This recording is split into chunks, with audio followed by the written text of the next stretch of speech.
Hello भाई dear student, welcome back to Deepak classes. आज हम एक बहुत इंपॉर्टेंट वीडियो करने वाले हैं और वीडियो क्या है, 8 कॉन्सेप्ट हम डिस्कस करेंगे और ये 8 कॉन्सेप्ट से आपके एग्जाम में 8 क्वेश्चन तो बनेंगे ही बनेंगे।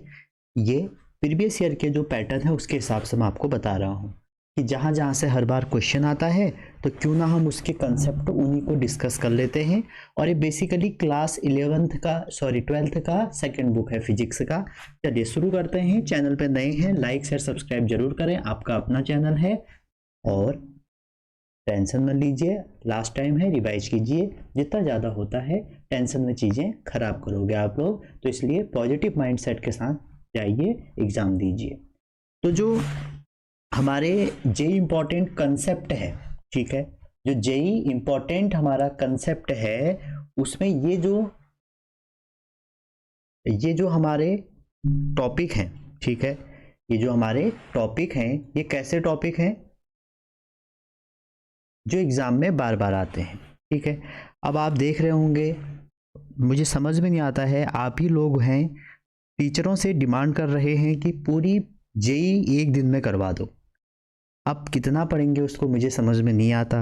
बहुत सारे यूट्यूब चैनल में पूरा दिन भर 24 आवर जेई का रिवीजन चल रहा है।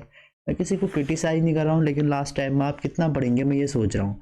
मशीन तो है नहीं कि 24 घंटे में आप पूरा उसको देखें, समझें और उसको अप्लाई करना भी सीख जाएं।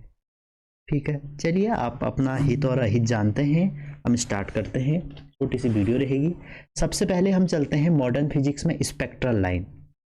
आप सभी को पता होगा, जब भी हाइड्रोजन एटम में कोई ट्रांजिशन होते हैं हायर टू लोअर में, कोई भी अगर इलेक्ट्रॉन हायर से लोअर की तरफ आता है तो वहाँ पर जो ट्रांजिशन होते हैं वो ट्रांजिशन से क्या होती है, कुछ फोटोन इमिट होते हैं और जो उसके करस्पॉन्डिंग वेवलेंथ है या जो हाइड्रोजन की स्पेक्ट्रल लाइन है, कुछ लाइन बनती है। और जिन लाइन का जो वेवलेंथ होता है वो होता है 1/λ/r/z²। इनिशियल कहाँ पर आया वो, और 1/f फाइनल का स्क्वायर। और इस फॉर्मूले से क्वेश्चन पक्का आता है। ये एटम चैप्टर है आपका। मैंने आपके लिए एक टेबल बनाई है ताकि आपका काम आसान हो जाए। तो सबसे पहली सीरीज होती है लाइमन, दूसरी होती है बाल्मर, तीसरी होती है पास्चन, आगे होती है ब्रैकेट और लास्ट में होती है फुंड। ठीक है, तो अगर कोई आपके ट्रांजिशन एक पे आके खत्म हो रहे हैं, इनिशियल एक पे खत्म हो रहे हैं, तो उसको लाइमन कहते हैं। या लोअर लिमिट जो होगी वो हमारी ये लाइमन की हो जाएगी। और अगर 2 पे खत्म हो रहे हैं तो उसको बाल्मर कहेंगे, 3 पे खत्म हो रहे हैं पास्चन, 4 पे खत्म होंगे ब्रैकेट, 5 पे खत्म होंगे फुंड बोलेंगे। और वहीं इसकी ये लाइट जो है विजिबल में, ये यूवी में पड़ेगा, रीजन जो है ये विजिबल में आएगा और ये सारे इंफ्रारेड में आते हैं। ठीक है, तो जैसे मान लो ये वेवलेंथ आपको लाइमन के लिए लिखनी है, तो लाइमन के लिए क्या हो जाएगा, देखिए हाइड्रोजन के लिए Z1 हो गया, तो Ni हमेशा फिक्स रहेगा।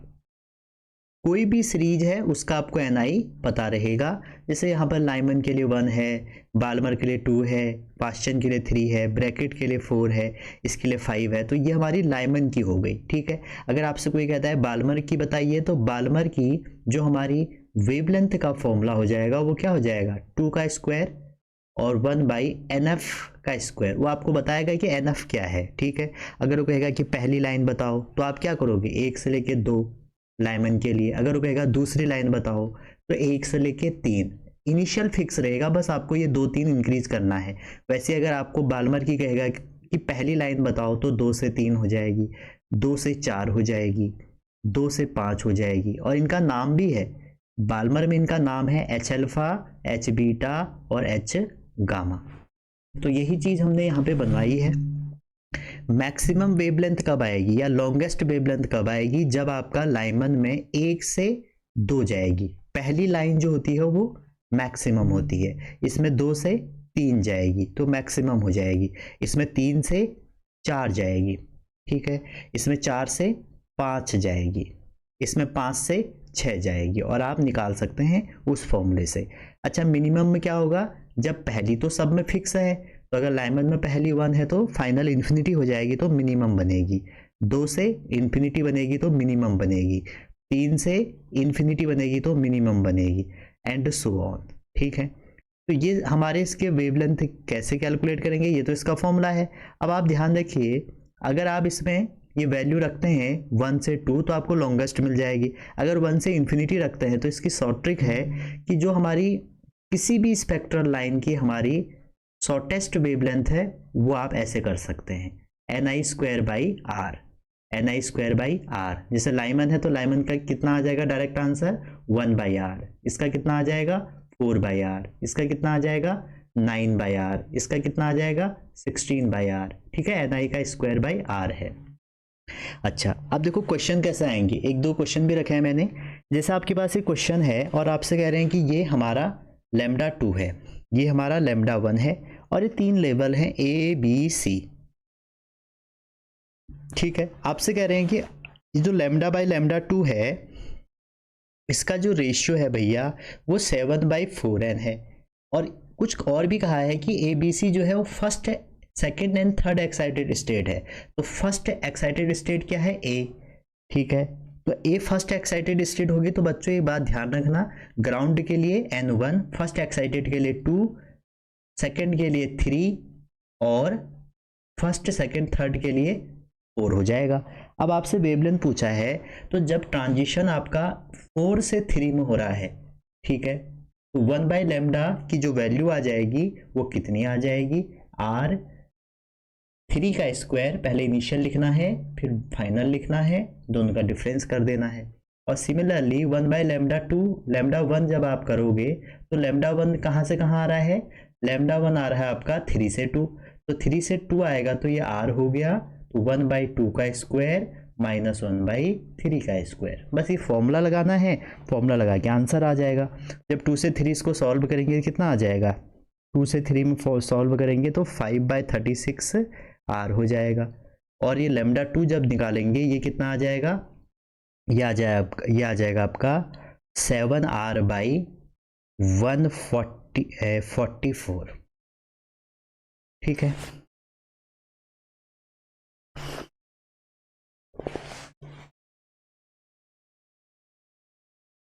अब अगर आप इसको सॉल्व करें, आपसे पूछा गया है λ1/λ2, तो λ1/λ2 करेंगे तो कितना आ जाएगा 7/r से r कट गया 20, तो ये है हमारा 7/4n के इक्वल, n यहाँ से कितना आ जाएगा 5 आ जाएगा। ठीक है, एक और क्वेश्चन लिया है मैंने इसका, कहने कि 917 इज द लोएस्ट वेवलेंथ। देखो जब भी आप ये सॉल्व करेंगे, जैसे आपको पहले इसको कर लेते हैं, कहने कि लोएस्ट है लाइमन का, तो लाइमन का जो लोएस्ट होता है, मैं λl से लिख रहा हूँ उसको, वो क्या हो जाएगा ni²/r, और ni की वैल्यू कितनी है 1, तो 1/r, और इसकी वैल्यू आपको दे रखी है कि जो 1/r है इसकी वैल्यू है आपका 917।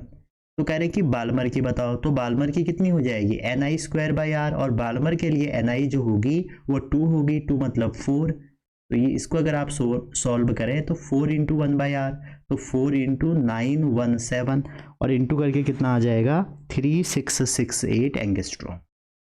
अच्छा, मैं आपसे ये कह रहा था बच्चों, जैसे आप कोई भी यहाँ पर सॉल्व करेंगे, जैसे आपको लाइमन दिया है, बाल्मर दिया है, पास्चन दिया है, तो जैसे मान लो वेवलेंथ है, आपसे कहा कि फर्स्ट लाइन बताओ लाइमन की, तो आपने क्या करा 1 रख दिया लाइमन का पहला, फर्स्ट लाइन कहेंगे तो 2 रख दिया, ठीक है, या मैक्सिमम कहेंगे तो 2 रख दिया। तो इसको सॉल्व करेंगे तो कितना आ जाएगा 1 - 1/4। ठीक है, तो इसको सॉल्व करने के बाद आ जाएगा 3/4r, ये तो आएगा। तो जब इसको आप सॉल्व करेंगे, चाहे कोई भी आपको क्वेश्चन दिया है, तो वो क्या बन जाएगा 4/3r। तो ये बात ध्यान रखिए, 4/3 तो यही है, तो 1 जो r है इसकी जो वैल्यू होती है वो फिक्स होती है। अगर आपको रिडबर्ग कांस्टेंट की वैल्यू दी है तो इसकी वैल्यू आप यूज करिएगा 911 डायरेक्ट, आप एग्जाम में मत रखिए आर की वैल्यू, अपना टाइम बचाइएगा, वहां से आप निकाल सकते हैं। दूसरी बात, जो हमने फॉर्मूला लिखा 1/λ = r/z², एक बार क्वेश्चन आपसे ऐसे पूछा गया था, ये जो z है ना इसका यूज तब होगा जब आपको दे देंगे लिथियम प्लस, तो लिथियम में क्या होगा प्लस मतलब इसके 2 इलेक्ट्रॉन आपने निकाल दिए, तो Z इसका क्या हो जाएगा 3 ही रहेगा, समझ रहे हैं, और वैसे ही बाकी चीजों का आप लगाएंगे। चलिए आगे चलते हैं, अगला जो कंसेप्ट है वो de Broglie concept. De Broglie concept से बहुत क्वेश्चन आते हैं। किसी भी मटेरियल पार्टिकल की जो वेवलेंथ होती है वह h λ h/p होती है, या आप कह सकते हो h/mv होती है, या आप कह सकते हो h/√4πr 2m काइनेटिक एनर्जी होती है। ठीक है, क्योंकि काइनेटिक एनर्जी क्या होती है भैया, काइनेटिक एनर्जी होती है p²/2m। तो यहाँ से अगर आप मोमेंटम निकालेंगे तो कितना आ जाएगा, √2m/ke। और ये जो 2m/ke है ना, इसको हमने यहाँ रख दिया p की जगह पे। अब आप देखिए, ये तो एक बेसिक फॉर्मूला है, इससे आपके बहुत क्वेश्चन बने हैं। दूसरा फॉर्मूला ये है, जो काइनेटिक एनर्जी होती है किसी भी एक्सेलरेटेड पोटेंशियल के टर्म में, वो होती है QV। तो उस केस में जो लैम्डा का फॉर्मूला बन जाता है √2m/QV बन जाएगा। ठीक है, और इलेक्ट्रॉन के लिए अगर हम बात करें, अगर हमारा Q की वैल्यू E है, इलेक्ट्रॉन है, तो उसके लिए जो हमारी लैम्डा की वैल्यू निकल के आती है वो आती है 12.27/√V। ठीक हो गया।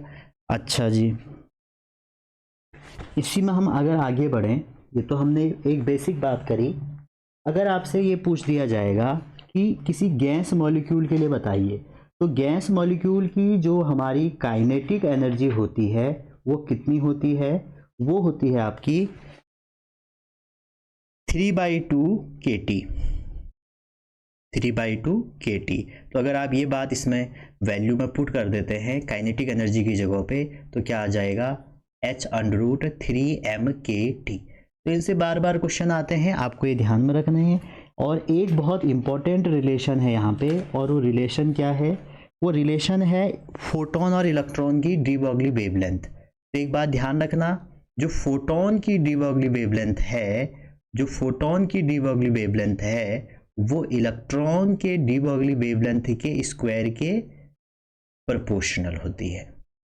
ये फॉर्मूला होता है, बार बार इसकी डिपेंडेंसी पूछी हुई जाती है। और हम इसमें एक चार्ट और बना लेते हैं तब भी। अब देखिए, अगर हमारा, तो आपसे पूछा जाएगा कि काइनेटिक एनर्जी ऑफ फोटोन और काइनेटिक एनर्जी ऑफ इलेक्ट्रॉन की वैल्यू निकालो, तो होती है 2c/v। और v क्या है, स्पीड ऑफ इलेक्ट्रॉन। अच्छा, अगर कोई एक हमारे पास न्यूक्लियस है और ये डीके हो गया, मान लो m1 में इधर डीके हो गया, m2 में इधर डीके हो गया, और इसकी वेवलेंथ λ1 है, इसकी वेवलेंथ λ2 है, तो भैया हमेशा बात ध्यान रखना, λ2 जो रेशियो आएगा 1/1 आएगा।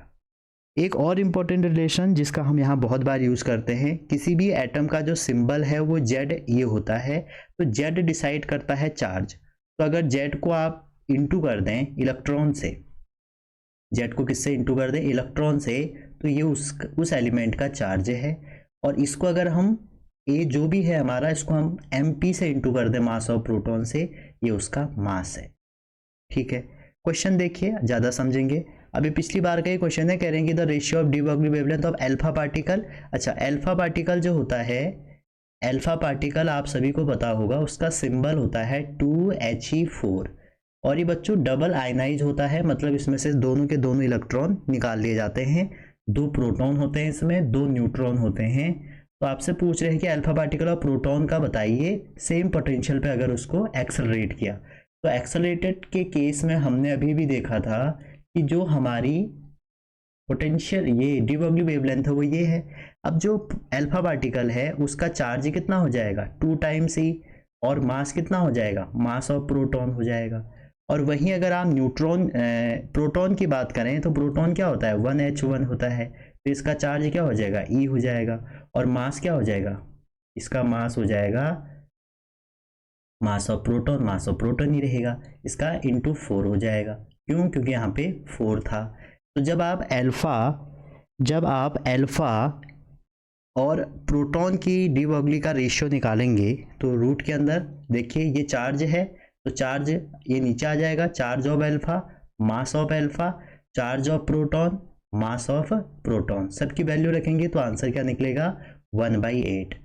ठीक है, तो रूट के अंदर जो m है उसकी वैल्यू 8 आ जाएगी। तो ऐसे क्वेश्चन पूछे जाते हैं। एक और देखिए, और ये क्वेश्चन पता नहीं इससे क्या इतना लगाव है, आपसे करें एक अल्फा पार्टिकल है, एक प्रोटॉन है और एक इलेक्ट्रॉन है, इनकी काइनेटिक एनर्जी सेम है, तो मतलब डी ब्रॉगली वेवलेंथ का रिलेशन निकालना है, काइनेटिक एनर्जी हमारी सेम है। जब काइनेटिक एनर्जी सेम रहेगी तो किस पे डिपेंड करेगा, मास पे डिपेंड करेगी। आपको जो भी डेटा उसमें दिया है उसी के बेसिस पे आपने बात करनी है। अब आप एक बात ध्यान रखिए भैया कि जो मास ऑफ अल्फा पार्टिकल है इन सब में सबसे ज़्यादा, मास ऑफ न्यूट्रॉन इसमें तो नहीं दिया है, कई बार दिया जाता है। मास ऑफ न्यूट्रॉन प्रोटॉन से कुछ पॉइंट में ज़्यादा होता है और सबसे कम जो मास होता है वो इलेक्ट्रॉन का होता है। अगर मास ज़्यादा होगा तो डी ब्रॉगली वेवलेंथ क्या होगी, कम हो जाएगी। तो यहाँ पर जो हमारी डी ब्रॉगली वेवलेंथ है सबसे कम किसकी होगी, अल्फा की होगी, क्योंकि इसका मास ज़्यादा है तो अल्फा की सबसे कम होगी, अल्फा की सबसे कम होगी, ठीक है। उसके बाद किसकी होगी, प्रोटॉन की, उसके बाद सबसे ज़्यादा इलेक्ट्रॉन की, तो बी ऑप्शन। ये कोई क्वेश्चन है बताओ जेई के लायक, 23 में 2 बार पूछा गया था ये क्वेश्चन। आगे देखते हैं फोटो इलेक्ट्रिक, तीसरा जो हमारा कंसेप्ट है फोटो इलेक्ट्रिक। देखो आपने फोटो इलेक्ट्रिक इफेक्ट पढ़ा होगा, उसमें ज़्यादातर जो एप्लीकेशन है वो एप्लीकेशन है आपके फोटो इलेक्ट्रिक इक्वेशन के, जो हमारी आइंस्टाइन साहब ने दी है फोटो इलेक्ट्रिक इक्वेशन। वो कहते हैं कि जब हम किसी को एक फोटोन एनर्जी दे रहे हैं उसका एक पार्ट हमारा उसके काइनेटिक एनर्जी के अगेंस्ट लग जा रहा है और दूसरा पार्ट हमारा वर्क फंक्शन के अगेंस्ट लगता है, तो 2 पार्ट में ब्रेक हो जाता है। तो जब आप यहाँ से इसको आप काइनेटिक एनर्जी लिख दें तो काइनेटिक एनर्जी का फॉर्मूला क्या हो जाएगा, H nu minus phi naught, और फाई वर्क फंक्शन है, minimum energy required to eject any electron from metal surface, जिसकी वैल्यू होती है एच न्यू नॉट, या आप बोल सकते हो एच सी बाई लेमडा, और इसको हम थ्रेशोल्ड फ्रीक्वेंसी या थ्रेशोल्ड वेवलेंथ बोलते हैं। तो आप देखिए एक रिलेशन तो ये आ गया आपका H nu minus h new not, ये फ्रीक्वेंसी है।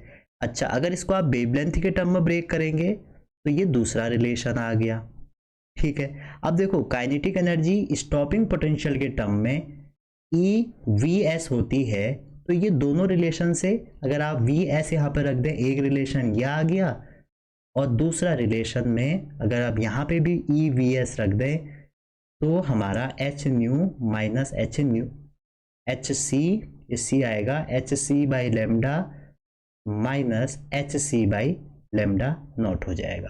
लेमडा नॉट क्या है, थ्रेशोल्ड वेवलेंथ है, थ्रेशोल्ड फ्रीक्वेंसी है, और यहाँ पर फाई जो है वर्क फंक्शन है, और हमारा जो ये ई वी एस है ये स्टॉपिंग पोटेंशियल है, जो जिसके नीचे हमारा या वो मिनिमम रिटार्डेड पोटेंशियल जिसके बाद हमारा या जहाँ पर हमारा फोटो इलेक्ट्रिक इफेक्ट खत्म हो जाता है, स्टॉप हो जाता है। तो इसमें होगा क्या, आपको 2 कंडीशन दी रहेगी और 2 कंडीशन आपको लगानी है। आप क्वेश्चन से समझिए ना, ये पिछले साल का ये क्वेश्चन, ये 22 का क्वेश्चन आ गया। अच्छा 23 का भी होगा। इसके बाद कह रहे हैं कि 2 लाइट है, आपको उनकी फोटोन की क्या दे रखी है, फ्रीक्वेंसी दे रखी है। कह रहे हैं कि illuminate of metal surface work function दिया है, तो किसी सेम मेटल के ऊपर जब वो इंसिडेंस हो रही है तो उसका क्या दिया है, वर्क फंक्शन दिया है। तो आपसे कह रहे हैं रेशियो ऑफ मैक्सिमम स्पीड बताइए। तो अभी भी हमने बताया था आपको कि काइनेटिक एनर्जी होता है H new energy minus work function, ये होता है।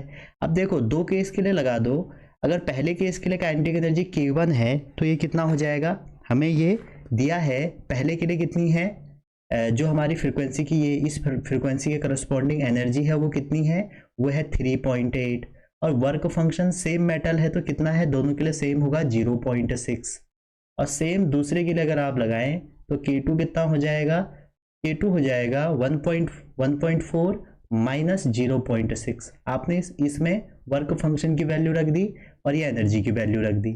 अब अगर आप इसको सॉल्व करें तो K1 इक्वल टू कितना हो जाएगा 3.2 और K2 इक्वल टू कितना हो जाएगा 0.8। अब जो काइनेटिक एनर्जी है उसका फॉर्मूला क्या होता है, half M V one square 3.2, और ये भी हो जाएगा half M V two square equal to 0.8। दोनों को कर दो भैया डिवाइड, तो जब आप K1 बाई K2 करेंगे तो आपको मिलेगा V1 square by V2 square, half से हाफ कैंसिल हो जाएगा, तो ये आंसर आ जाएगा 4, तो V1 बाई V2 आ जाएगा 2:1। तो देखो यहाँ पर आपको स्पीड पूछ ली, हो सकता है आपको स्टॉपिंग पोटेंशियल पूछ ले, हो सकता है आपको वर्क फंक्शन पूछ ले, तो यूज कर किसका करना है, यूज करना इन्हीं का है, पहली इक्वेशन, दूसरी इक्वेशन, तीसरी इक्वेशन और लास्ट चौथी इक्वेशन, इन 4 में से एक का यूज करना है। एक 23 का क्वेश्चन देखते हैं, आप ज्यादा समझेंगे। अच्छा ये 21 का आ गया, ऐसी क्वेश्चन 23 में भी थे। कह रहे हैं कि अगर वेवलेंथ लैम्डा है और स्टॉपिंग पोटेंशियल 4.8 है, ठीक है, तो कह रहा है इफ सेम सरफेस, मतलब वर्क फंक्शन दोनों का सेम है, अगर रेडिएशन को डबल कर दें और स्टॉपिंग पोटेंशियल इतना हो जाएगा तो थ्रेशोल्ड वेवलेंथ बताओ। अब आपको क्या करना है, देखो अभी भी हमने देखा था kinetic energy equal to E minus, या ई की जगह हमने लिखा था H nu minus work function लिखा था।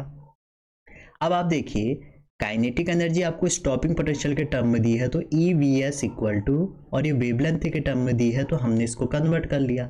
अब केस 1 लगाओ, केस 2 लगाओ। केस 1 क्या है, ई वी एस की वैल्यू दी है आपको 4.8, तो आप 4.8 रख लो, इक्वल टू एस सी को एस सी रहने दो फिर, और लेमडा आपको लेमडा ही दिया है, वर्क फंक्शन की भी वैल्यू ओपन करके रख लो s c by lambda nought. Second case E आपका ये 1.6 है तो 1.6 equal to S c by 2 lambda minus s c by lambda nought. आपको कैलकुलेट क्या करना है, लेमडा नॉट। लेमडा नॉट और वी नॉट क्या होते हैं, थ्रेशोल्ड वेवलेंथ या थ्रेशोल्ड फ्रीक्वेंसी। आप क्या करिए, दोनों को डिवाइड कर दीजिए। फोटोइलेक्ट्रिक इक्वेशन ज़्यादातर डिवाइड करके सॉल्व करी जा सकती हैं, या पुट कर लीजिए। तो फर्स्ट बाय सेकंड करेंगे तो ई से ई कैंसिल हो गया और 4 ये 3 आ गया, equal to S C common ले लें तो 1 बाई लेमडा नॉट अपॉन में 1/2 लेमडा माइनस 1/लेमडा नॉट। क्रॉस मल्टीप्लाई करिए तो लेमडा नॉट की वैल्यू यहाँ से निकल के आएगी 4 लेमडा। बस कैलकुलेशन करना है, अलग अलग टाइप के क्वेश्चन एक बार देख लो, उसके बाद आप इजीली यहाँ से क्वेश्चन कर सकते हो। अच्छा, एक क्वेश्चन यहाँ से हर बार अगर इसका नहीं आया तो आपसे पूछा जाएगा डिपेंडेंसी से रिलेटेड। डिपेंडेंसी ये है, अगर आपको मैं बताऊं, आपसे पूछा जाएगा कि बताओ कौन किस पे डिपेंड करता है। जैसे मैं आपको एक एक करके बताता हूं। अगर बात करते हैं स्टॉपिंग पोटेंशियल की, अगर बात करते हैं स्टॉपिंग पोटेंशियल की, स्टॉपिंग पोटेंशियल की एक एक करके सबकी बात कर लेते हैं। तो जो स्टॉपिंग पोटेंशियल है भैया, एक लाइन में इसके बारे में सुन लो। एक ऐसा मिनिमम कट ऑफ,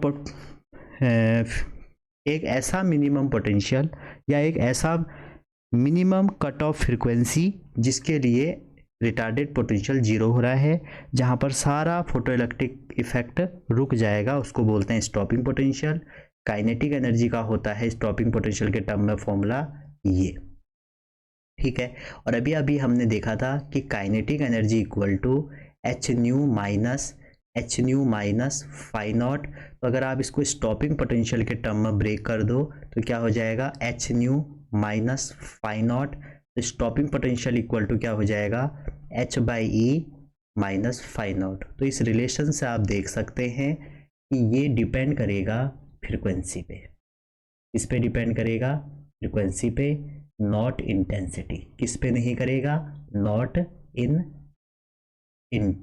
इंटेंसिटी लिख देते हैं शॉर्ट में। तो इंटेंसिटी ऑफ लाइट पे डिपेंड नहीं करेगा, फ्रीक्वेंसी पे डिपेंड करेगा। नेचर जो मटेरियल है आपका, नेचर ऑफ मटेरियल पे डिपेंड करेगा, नेचर ऑफ मटेरियल पे डिपेंड करेगा। ये तो था स्टॉपिंग पोटेंशियल।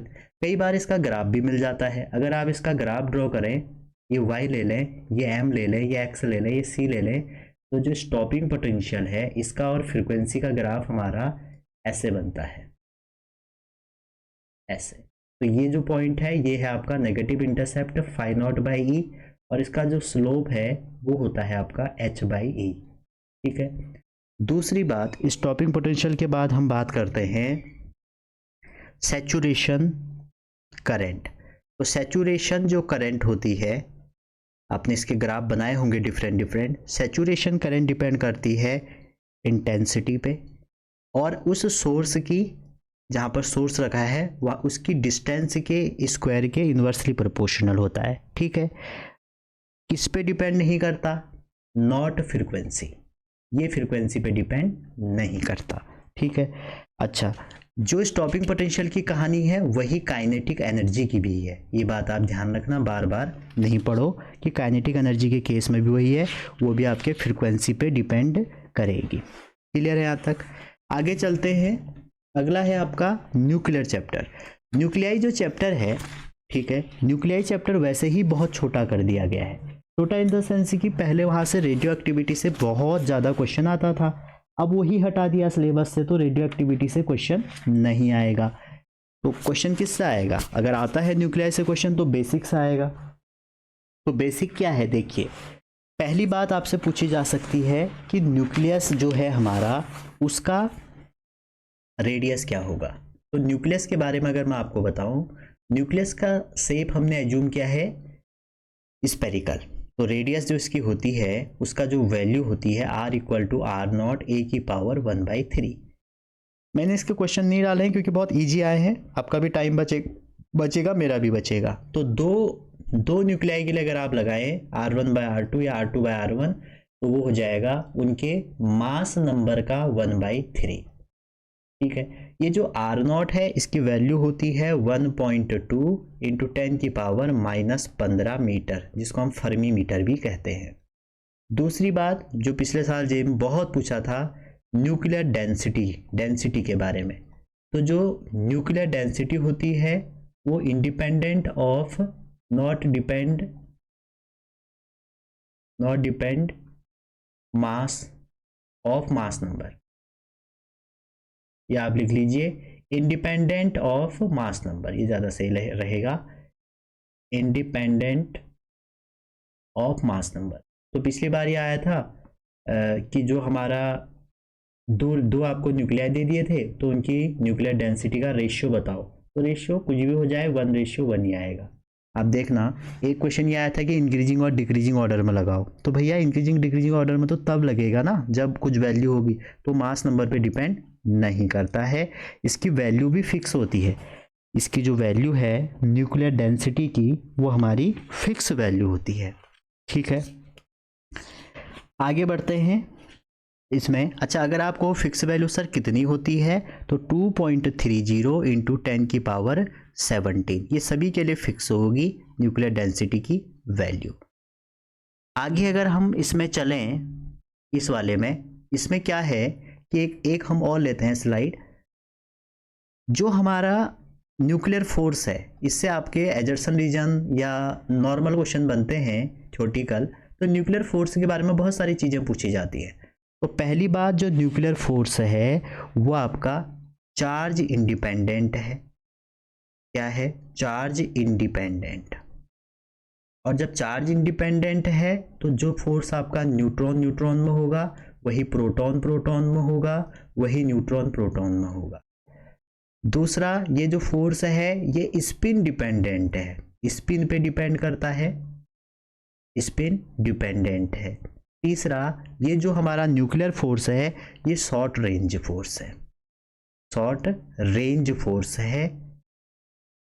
फोर्थ पॉइंट, ये जो हमारा न्यूक्लियर फोर्स है ये सैचुरेशन इफेक्ट को दिखाता है। क्या दिखाता है? Saturation effect. अच्छा जी, आगे चलते हैं।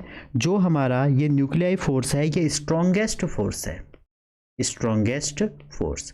पिछले साल आपका जो जेईई 2023 में क्वेश्चन ये था कि जो ये शॉर्ट रेंज फोर्स है, जो हमारा न्यूक्लियर फोर्स जो हमारा शॉर्ट रेंज फोर्स है या जो अट्रैक्टिव फोर्स है, शॉर्ट रेंज है और अट्रैक्टिव है, ये हमको कैसे पता लगता है? तो भैया ये हमें लगता है जो बाइंडिंग एनर्जी कर्व है, जो बाइंडिंग एनर्जी कर्व है उससे पता लगता है कि जो बाइंडिंग एनर्जी पर न्यूक्लियॉन है वो क्या होता है, इनिशियली लीनियरली बढ़ता है, उसके बाद एक रेंज क्या आ जाती है, कांस्टेंट आ जाती है। तो जो कांस्टेंट रेंज आती है वो वही बताती है हमको कि न्यूक्लियाई जो फोर्स है हमारा वो शॉर्ट रेंज है, क्योंकि यहीं पर कांस्टेंट आता है। ठीक है, अच्छा ये तो न्यूक्लियर फोर्स हो गया।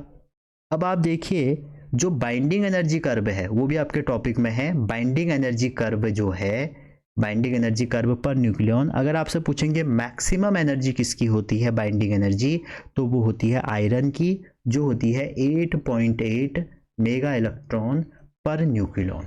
ठीक है, और भी इसके वो है जो हमारे बाइंडिंग एनर्जी कर्व है उसमें क्या होता है, उसमें हमारे जो लाइट न्यूक्लियाई है वो न्यूक्लियर फ्यूजन देते हैं, हैवी फ्यूजन वो फ्यूजन देते हैं, और हैवी क्या देते हैं, हैवी हमारा फिजन देते हैं। ठीक है, फ्यूजन मतलब होता है जुड़ना और फिजन मतलब होता है टूटना। क्लियर है यहाँ तक? अच्छा, आगे बढ़ते हैं। अगला जो चैप्टर है ये भी बहुत डिमांडेड चैप्टर है, ईएम वेव। तो ईएम वेव आप सभी को पता होना चाहिए, इससे इतने क्वेश्चन पूछे जाते हैं। सबसे पहले तो ईएम वेव से ये क्वेश्चन पूछा जाता है कि ईएम वेव प्रोड्यूस कैसे किया जाता है। तो इसको मैं कंप्लीट बता रहा हूँ, आप इसको जरूर देखें। प्रोड्यूस कैसे किया जाता है, तो इसके बहुत सारे मेथड है प्रोड्यूस करने के लिए। इसका जो पहला मेथड है वो ये है कि ईएम वेव को हम प्रोड्यूस करते हैं इलेक्ट्रिक डायपोल से। इससे प्रोड्यूस करते हैं इलेक्ट्रिक डायपोल। दूसरा जो हमारा इसका इम्पोर्टेंट पार्ट है वो ये है, इसको हम ऑसिलेटिंग चार्ज से भी प्रोड्यूस करते हैं। इससे प्रोड्यूस करते हैं ऑसिलेटिंग चार्ज से। तीसरा जो हमारा इसका इम्पोर्टेंट है वो ये है, इसको एक्सेलरेटेड चार्ज से भी कर लेते हैं, एक्सेलरेटेड चार्ज से। और हम इसको एलसी ऑसिलेटर से भी प्रोड्यूस करते हैं, जिसका एम्पलीट्यूड क्या होता है, कांस्टेंट होता है। ठीक है। अच्छा, आगे कैरेक्टरिस्टिक की बात करें, इसको हमें मीडियम नहीं चाहिए, कोई भी मीडियम नहीं चाहिए, do not require any medium. ठीक है, तो ये मीडियम नहीं चाहिए। और ये वेव जो होती है ये हमारा ट्रांसवर्स वेव होती है, ट्रांसवर्स वेव होती है। और ट्रांसवर्स वेव जो हम बनाते हैं वो बनाते हैं पोलराइजेशन से। इससे बनाते हैं पोलराइजेशन से, हम कंफर्म करते हैं कि ये ट्रांसवर्स वेव है। ठीक है। और इसमें जो इलेक्ट्रिक फील्ड है, मैग्नेटिक फील्ड है, ये सेम फेज में होता है, सेम फेज में होता है। और जो इसकी डायरेक्शन होती है वो हमारी E क्रॉस B होती है, कई बार आपसे पूछा जाता है। ठीक है। अब ईएम वेव में आगे चलते हैं। कई बार आपसे क्या होगा कि आपको ऐसे एक इलेक्ट्रिक फील्ड दिया रहेगा sin ओमेगा टी माइनस के एक्स। ठीक है। तो देखो, अगर इलेक्ट्रिक फील्ड ये दिया है तो आपसे पूछता है कि मैग्नेटिक फील्ड निकालो, तो मैग्नेटिक फील्ड भी ऐसे ही होगा, बी नॉट, और ये वाला जो पार्ट है ना ये पूरा सेम होगा, साइन ओमेगा टी माइनस के एक्स। तो ये पूरा पार्ट सेम है। चेंज किसका आएगा, बी नॉट का। तो ई नॉट और बी नॉट कैसे निकालोगे, अगर ईएम वेव वो कहते हैं कि फ्री स्पेस में मूव कर रही है, तो इसका मतलब है जो ई नॉट और बी नॉट का रिलेशन है वो सी के बराबर होगा, और सी है स्पीड ऑफ लाइट। तो आपको करना क्या है, बस ये एम्पलीट्यूड निकालना है। कई बार तो एग्जाम में डायरेक्ट ये पूछा गया है कि एम्पलीट्यूड ही बताइए। अगर मीडियम की बारी आती है, कहते हैं कि मीडियम में कोई मीडियम दिया है, तो मीडियम में जो स्पीड होगी या तो ओमेगा बाई के से निकाल सकते हो वेव की स्पीड, या फिर आप निकाल सकते हो सी बाई एन से, अगर आपको रिफ्रैक्टिव इंडेक्स दिया है। और नहीं तो अगर आपको परमिटिविटी और परमिबिलिटी दी है तो आप इससे निकाल सकते हो, कोई एक देगा, ज़्यादातर ये दिया जाता है। ठीक है ना। तो यहाँ से आप स्पीड निकाल के इसमें रख देंगे, बाकी ये सेम रहेगी। अब देखो, अगर इलेक्ट्रिक फील्ड आई में है, इलेक्ट्रिक फील्ड कहाँ है, आई में है, एक्स एक्सिस में है, ये जे में है, तो इलेक्ट्रिक फील्ड की जो डायरेक्शन होती है वो ई क्रॉस बी होती है। दैट मीन्स आई क्रॉस जे हो जाएगी, और आई क्रॉस जे क्या होता है, के होता है। आपने इसका डायग्राम भी ऐसे देखा होगा, ऐसे करके। तो ये हमारा ऐसे मैग्नेटिक फील्ड बनता है इस साइड से। ठीक है। इसमें वाइब्रेशन परपेंडिकुलर होते हैं, और के के साथ जो एक्स वेक्टर है ये बताता है कि कौन से डायरेक्शन में मूव कर रही है। तो आपको आई जे के टर्म में दिया रहेगा। ठीक है।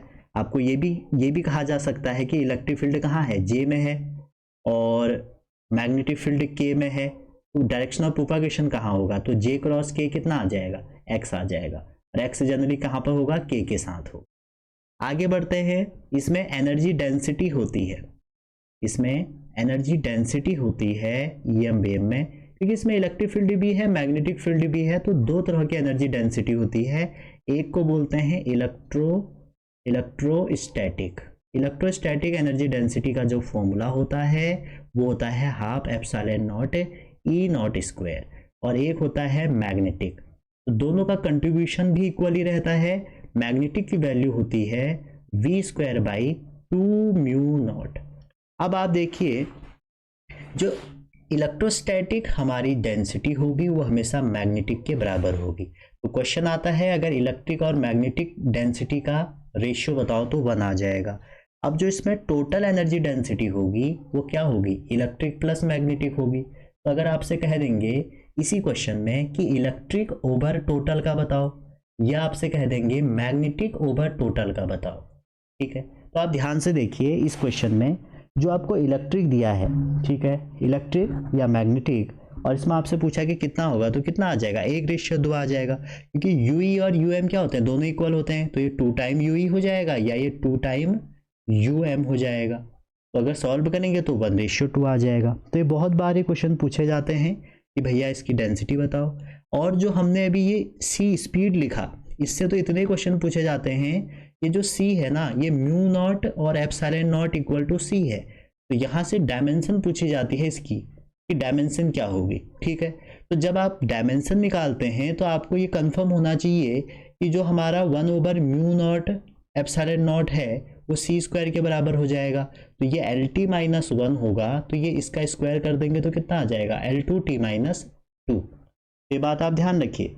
आपसे ये पूछा जाता है कि इसकी डायमेंशन बताओ, आप एप्सिलॉन नॉट लाते हैं, ये लाते हैं, सीधा लगाइए ना यहाँ पे एनर्जी डेंसिटी है तो एनर्जी ओवर वॉल्यूम हो जाएगा और डायरेक्ट आंसर आ जाएगा। कुछ क्वेश्चन इसमें आप देख लीजिएगा, क्वेश्चन इसमें ऐसे ही हैं और आसान क्वेश्चन है। फाइनली देखिए वेव ऑप्टिक्स में चलते हैं हम सेकंड बुक के, और सेकंड बुक के वेव ऑप्टिक्स वाला पार्ट आप बिल्कुल मत छोड़िए क्योंकि बहुत आसान है। तो वेव ऑप्टिक्स में क्या कह रहे हैं कि YDSE एक एक्सपेरिमेंट है जिसमें एम्पलीट्यूड ये है, तो ratio of maximum to minimum बताइए।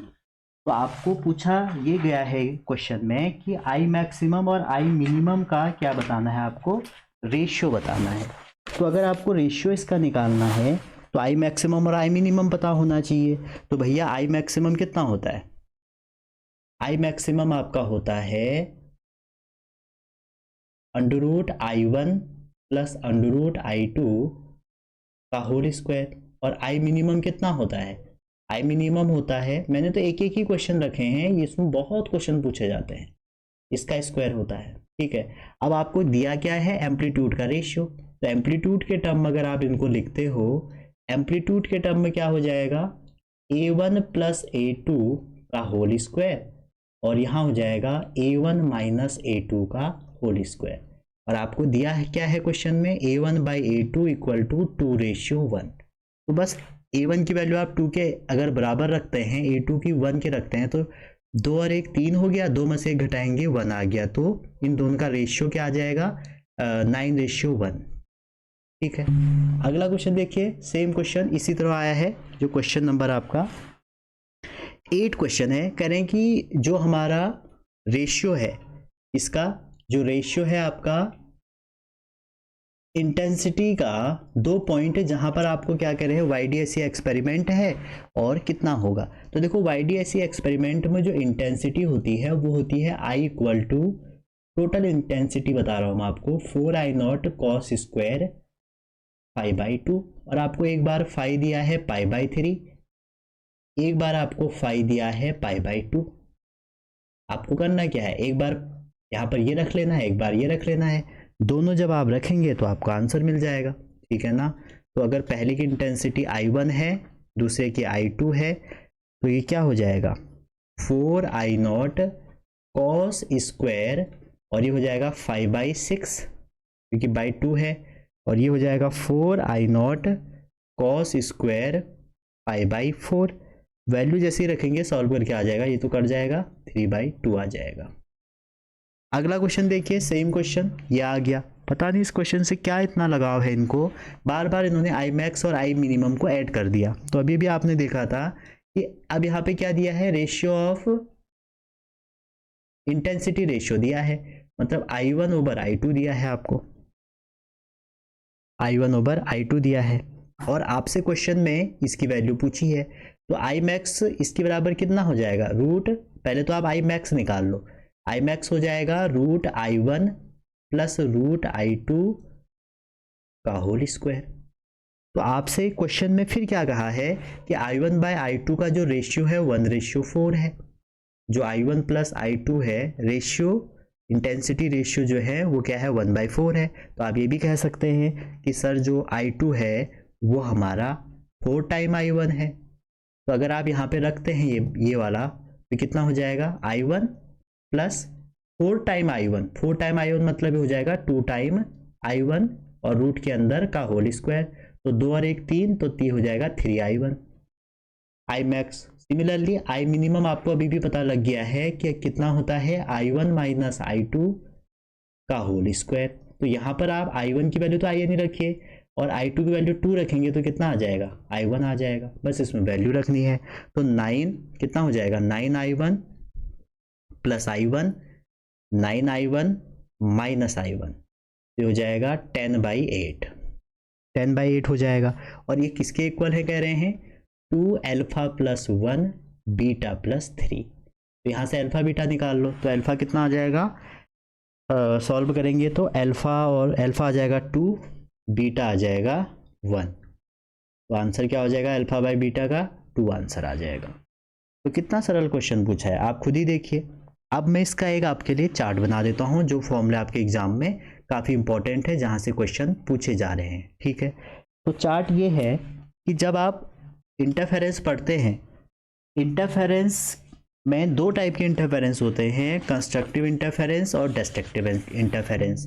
तो जो कंस्ट्रक्टिव इंटरफेरेंस होता है, कंस्ट्रक्टिव इंटरफेरेंस होता है, आई लिख देता हूं, और जो डिस्ट्रक्टिव होता है, उन दोनों में क्या है सिमिलरिटी, क्या डिफरेंस है। यहाँ पर आई मैक्सिमम होती है। सबसे पहले आप फेज डिफरेंस देखिए। जो फेज डिफरेंस होता है कंस्ट्रक्टिव में वो होता है 2n पाई, या आप बोल सकते हैं E1।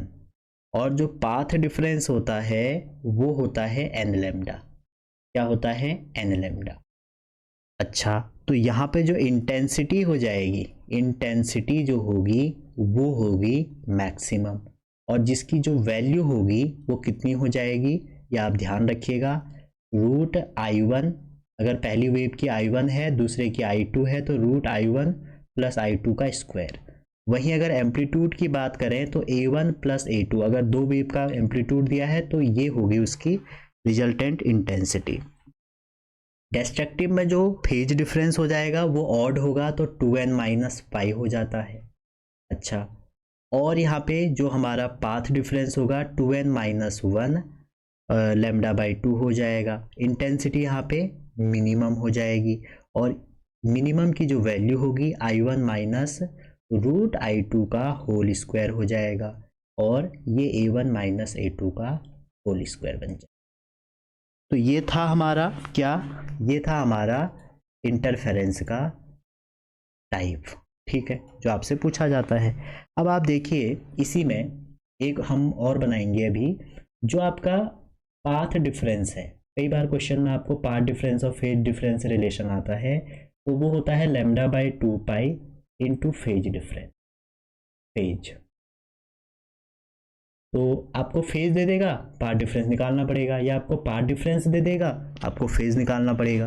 तो आपको ये रिलेशन लगाना पड़ेगा। पहली बात तो ये है। दूसरी बात रिलेशन इसमें ये है कि जो हमारी इंटेंसिटी है, जो हमारी इंटेंसिटी है वो एम्पलीट्यूड के स्क्वायर के प्रोपोर्शनल होती है, ठीक है।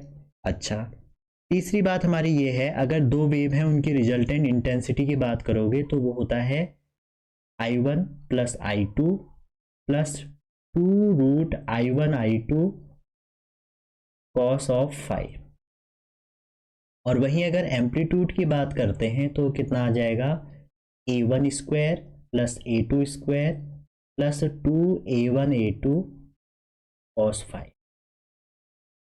अब इसमें एक एक्सपेरिमेंट हुआ था YDSC का एक्सपेरिमेंट। तो YDSC में जो पार्ट डिफरेंस है, अगर आप XD बाई डी आता है उसमें पार्ट डिफरेंस, ये D जो है उसमें स्लिट की डिस्टेंस और कैपिटल D स्लिट और सोर्स की डिस्टेंस है। अगर आप उसको n लैम्डा के इक्वल कर देंगे तो x की वैल्यू आपको ब्राइट फ्रिंज बताएगी। अगर XD बाई डी को आप 2n माइनस 1 लैम्डा बाई 2 के इक्वल कर देंगे तो ये डार्क फ्रिंज की कंडीशन बताएगी। तो जो ब्राइट फ्रिंज है वो दिखाती है आपकी मैक्सिमम इंटेंसिटी को, और डार्क दिखाती है मिनिमम को। तो दो फ्रिंज के बीच की जो डिस्टेंस होती है उसको बोलते हैं फ्रिंज विड्थ। काफ़ी क्वेश्चन JMS से बने हैं। फ्रिंज विड्थ क्या होती है, जब दो फ्रिंज के बीच में हमारी डिस्टेंस जो है, कंजिक्यूटिव जो फ्रिंज है, चाहे डार्क ले लो ब्राइट ले लो, वो होती है फ्रिंज विड्थ, और ये d लैम्डा बाई डी। मतलब एक सेटअप ऐसा होता है, एक सोर्स है, हम यहाँ से दो कोहेरेंट सोर्स बनाते हैं, और यहाँ से d डिस्टेंस पे हमारी क्या होती है, ये स्क्रीन होती है। इसमें हम इंटरफेरेंस पैटर्न को देखते हैं, ठीक है। मान लो ये हमने किसी एक पॉइंट पे देख लिया यहाँ पे, तो इनके बीच की जो डिस्टेंस है ये सोर्स की, वो क्या है, वो है आपकी स्मॉल डी। और जो हमारा यहाँ से स्क्रीन के बीच में जो डिस्टेंस है ये है हमारा कैपिटल डी, तो वही है। तो अगर आप इसको किसी मीडियम में रख दें, तो मीडियम में रखने पर जो हमारी फ्रिंज विड्थ होगी वो रिफ्रैक्टिव इंडेक्स टाइम हो जाएगी। कई बार आपने देखा होगा, बिग ज्योर आपको पता होगा, बचपन से आप पढ़ते हैं, ऐसे आप चलते हैं तो वेवलेंथ इंक्रीज होती है। तो अगर क्वेश्चन आएगा कि आपने रेड लाइट की जगह पे वायलेट लाइट यूज कर दी तो फ्रिंज विड्थ घटेगी या बढ़ेगी? तो सिंपल सी बात है, अगर आप वेवलेंथ घटाएंगे तो ये घटेगी, वेवलेंथ बढ़ाएंगे तो बढ़ेगी।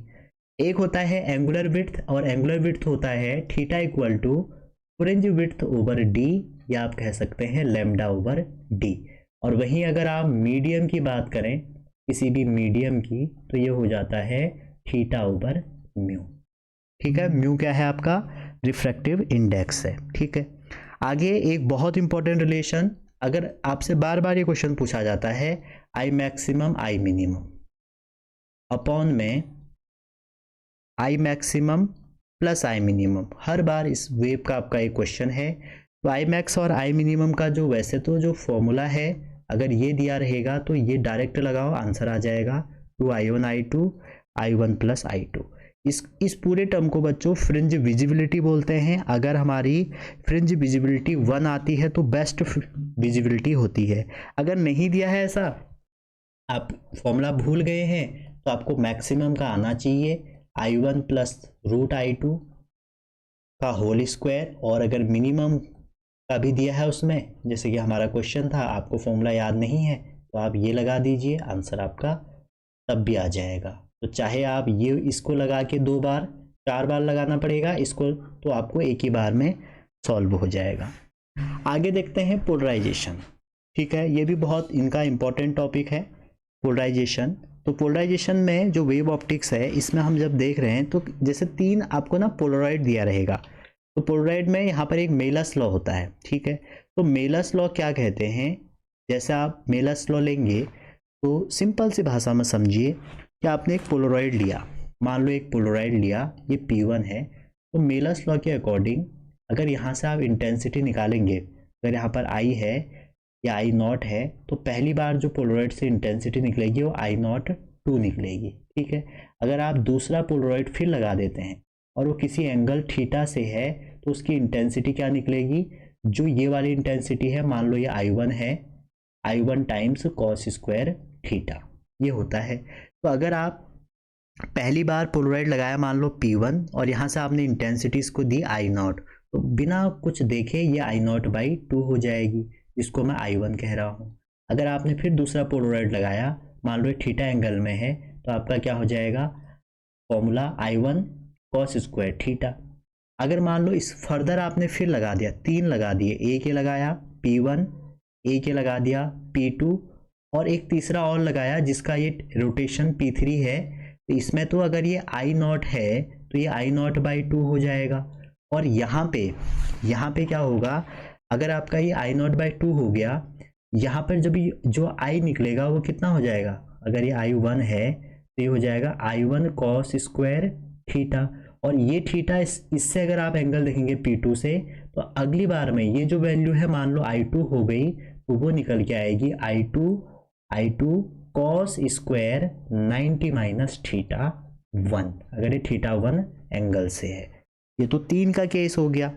कई बार क्वेश्चन ऐसा आता है कि एक पोलराइड ऐसे है, एक पोलराइड ऐसे है, ये एनसीईआरटी में है, मैं कहीं से नहीं बता रहा हूँ, और ये आया भी है पिछले साल। और एक पोलराइड आपने, ये नहीं, हटा दो, एक पोलराइड आपने ऐसे रख दिया बीच में, समझ रहे हैं, मतलब ये वाला एंगल उसने थीटा दे दिया, ये वाला 90 माइनस थीटा हो जाएगा। मतलब ये P1 था, ये P2 था, आपने इसके क्रॉस में एक P3 रख दिया, और आपसे पूछेंगे इस P3 से इंटेंसिटी कितनी निकलेगी।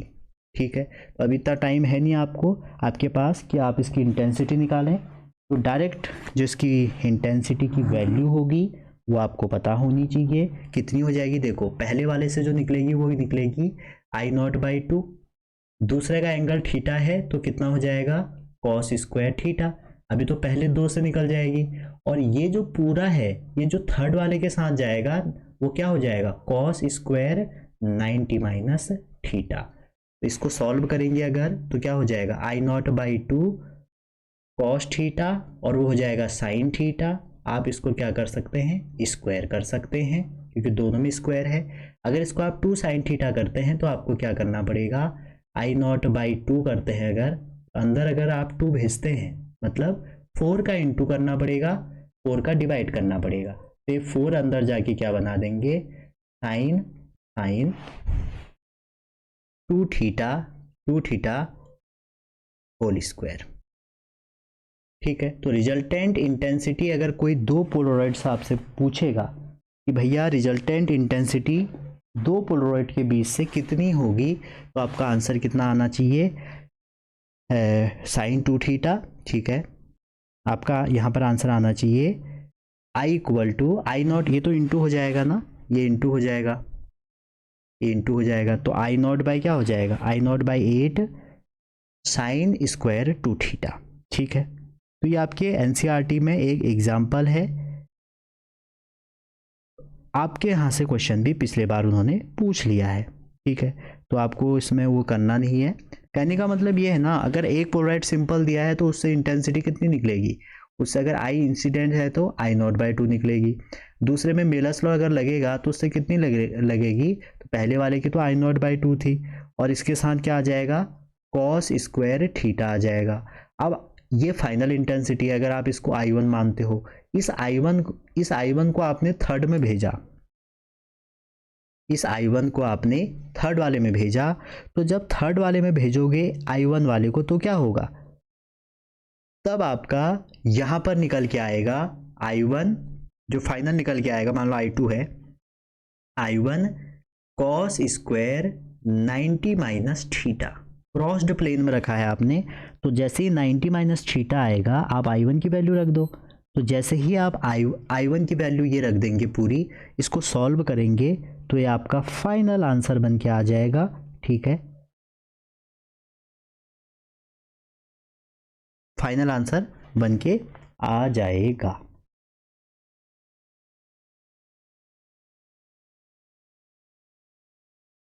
चलिए आगे बढ़ते हैं क्वेश्चन की तरफ। ये क्वेश्चन है, देखो कह रहा है कि P1 P2 P3 हमने प्लेस किए हैं one after one, inclined at 60 degree 90 degree, पहला 60 है 90 है विद P1। मतलब देखो आप इसको समझो, एक P1 है, एक P2 है और एक P3 है। ठीक है, मैं सिंपल डायग्राम बना रहा हूँ, ये है, आपने इन तीनों पे क्या किया कि इसको 60 डिग्री P1 रखा है, इसको 90 डिग्री P2 रखा है। ठीक है, तो पूछ रहे हैं कि अगर सोर्स जो S है उसकी जो इंटेंसिटी है, ये जो 256 है, ये हमारी क्या निकल रही है, 256 निकल रही है। तो आपसे पूछा जा रहा है इस क्वेश्चन में कि आपकी जो इंटेंसिटी होगी, ठीक है, आपकी क्या होगी, जो इंटेंसिटी होगी वो कितनी होगी।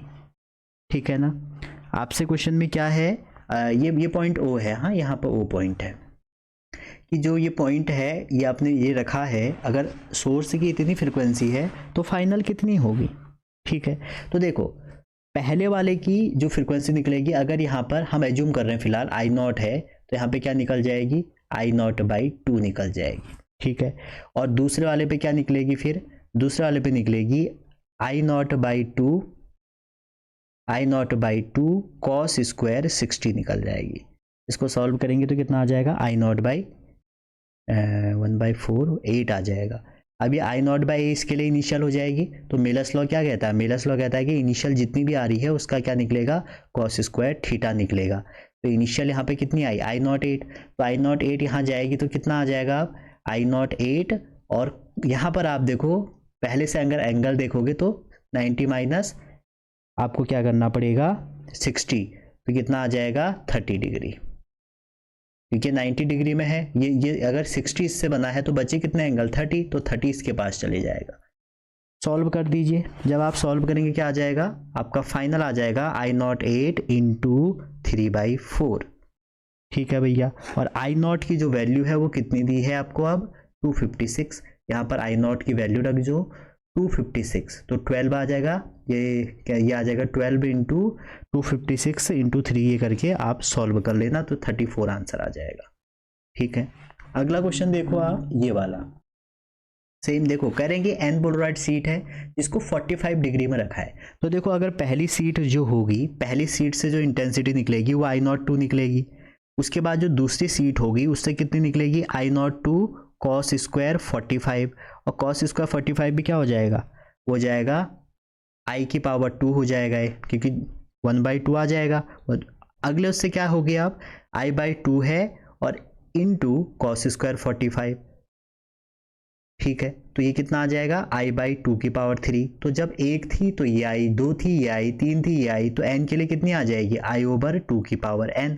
अब आपसे क्वेश्चन भी कह रहे हैं कि जो इंटेंसिटी है कितनी सीट रखें कि जो हमारी इंटेंसिटी है वो I/ कितनी हो जा रही है, वो I/64 हो जा रही है। तो आप क्या करिए, हम n एज्यूम कर लेते हैं, n एज्यूम करके इसको I/64 कर दिया, ऐसा है कट गया, तो 2 की कितनी पावर 64 हो जाएगी, 6 पावर। आगे देखते हैं लास्ट क्वेश्चन, कह रहे हैं अनपोलराइज्ड लाइट है जिसकी इंटेंसिटी इतनी है, इसको हमने combination of 3 Polaroid such that, देखो वही क्वेश्चन है कि लास्ट पोलराइड को हमने क्या किया, परपेंडिकुलर कर दिया फर्स्ट से। तो कह रहे हैं अगर इंटेंसिटी इमर्जिंग इतनी है फाइनल वाली तो कितना होगा। तो अभी भी मैंने आपको बताया था कि इसमें हम कैसे करेंगे। देखो पहले वाले से कितनी निकलेगी, I0/2, उसके बाद थीटा एंगल हमने P2 से किया है तो कितनी निकलेगी, I02 cos स्क्वायर थीटा। यहाँ तक ठीक है। अब थर्ड वाले से ये इसके लिए क्या हो गया, वैल्यू हो गया, मान लो I1 है ये, तो लास्ट वाले से कितनी निकलेगी, I1